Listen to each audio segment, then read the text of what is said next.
Long ago in the kingdom of Barakpur there lived a great king named King Vikramaditya. He was so great and tolerant.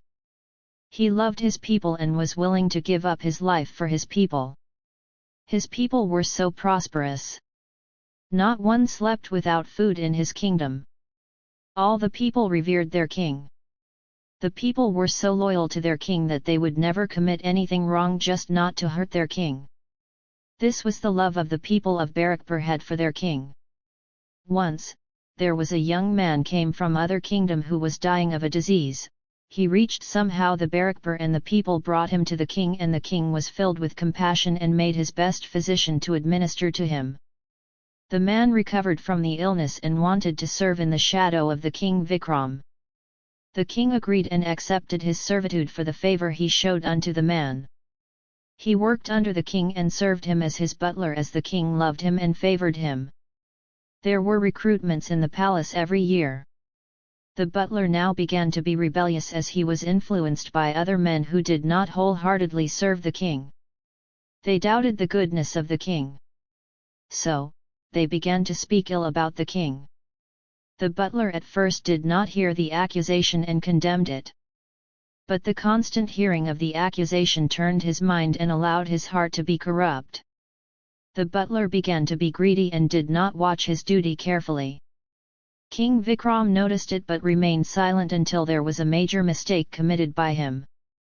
Once the king brought the vines of grapes from the land of Israel and gave him to plant it in the king's garden to make him the best wine. The servant cheated then and planted the indigenous vines in the garden, but took away the Israeli grapevines to his fields and planted them in his own fields. When the grapes grew, the grapes in the king's garden grew to be smaller and shrunk. But the grapes of the fields of the butler were lush and big. These reports were given to the king by other servants.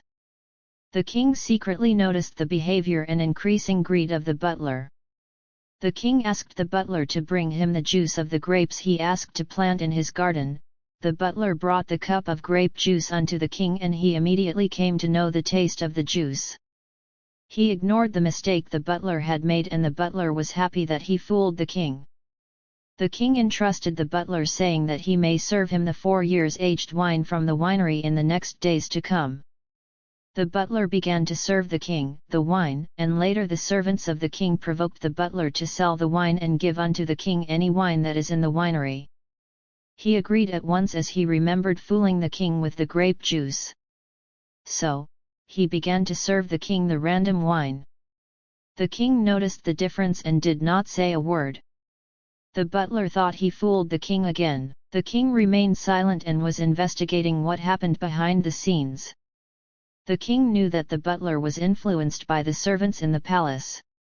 He radically forgave the butler and continued being fooled by him. He believed that only free forgiveness can allow the hearts to learn the true love. The king wanted him to experience his love that would change his heart. The king even more entrusted the butler with responsibilities.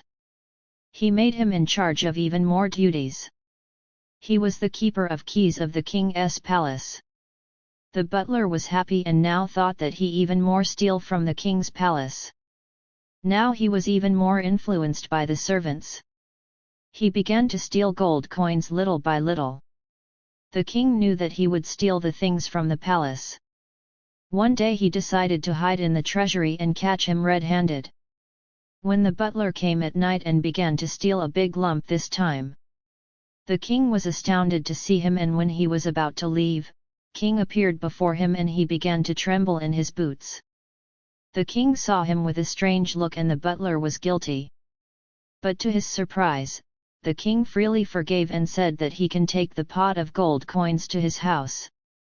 The butler threw the pot there and ran away to his house. He was so remorseful at his act.